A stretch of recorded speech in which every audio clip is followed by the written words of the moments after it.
नीति आयोग का दावा था कि कोरोना की दूसरी लहर का देश के कृषि क्षेत्र पर कोई असर नहीं पड़ेगा।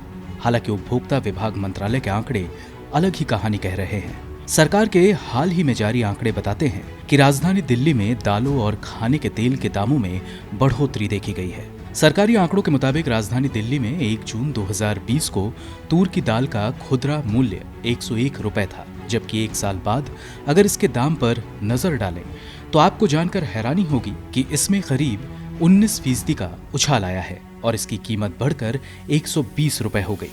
इसी तरह 1 जून 2020 को चने की दाल 75 रुपए किलो, उड़द की दाल 109 रुपए किलो और मसूर की दाल 79 रुपए किलो में बिक रही थी।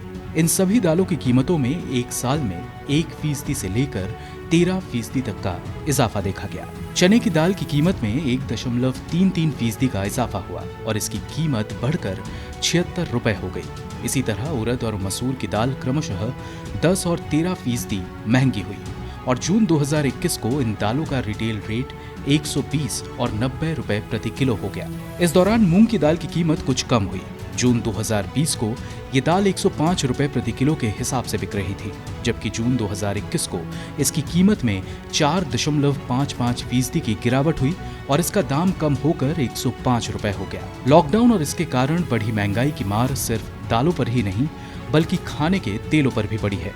सरकार के हाल ही में जारी आंकड़ों से पता चला है कि देश में सोयाबीन, सरसों और तिल के तेलों के दाम पिछले 10 सालों में सबसे अधिक है। उपभोक्ता विभाग के जारी आंकड़े बताते हैं कि दिल्ली में एक साल के भीतर इन तेलों के दाम में 50% तक की बढ़ोतरी हुई है।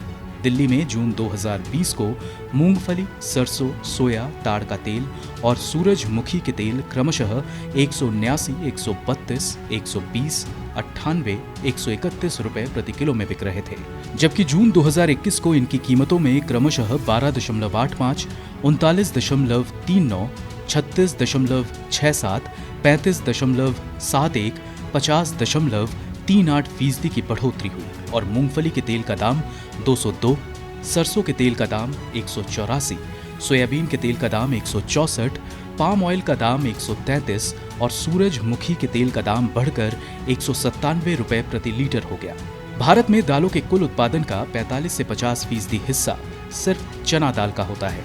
रबी और खरीफ मौसम के बीच इसका उत्पादन प्रतिवर्ष लगभग 112.3 MLT रहता है, जबकि हर साल इसकी उपज 230 LMT रहती है। इसके बाद तूर या अरहर की दाल आती है, जिसकी कुल दालों के उत्पादन में 16% की हिस्सेदारी होती है। भारत में कुल दालों की खपत का 3/4 हिस्सा सिर्फ इन 2 दालों का है।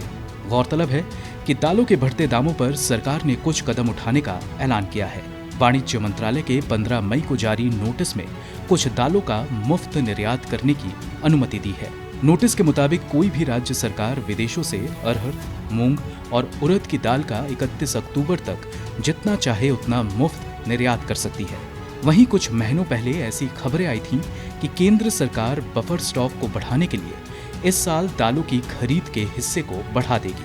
मूल्य स्थिरीकरण कोष प्रबंधन समिति से प्राप्त की गई जानकारी के हवाले से द प्रिंट ने अपनी एक रिपोर्ट में बताया कि सरकार 2021-22 में पिछले साल के मुकाबले 15% अधिक दाल खरीदने जा रही है। रिपोर्ट में कहा गया था कि केंद्र इस साल कुल 23 लाख मीट्रिक टन दाल खरीद सकती है।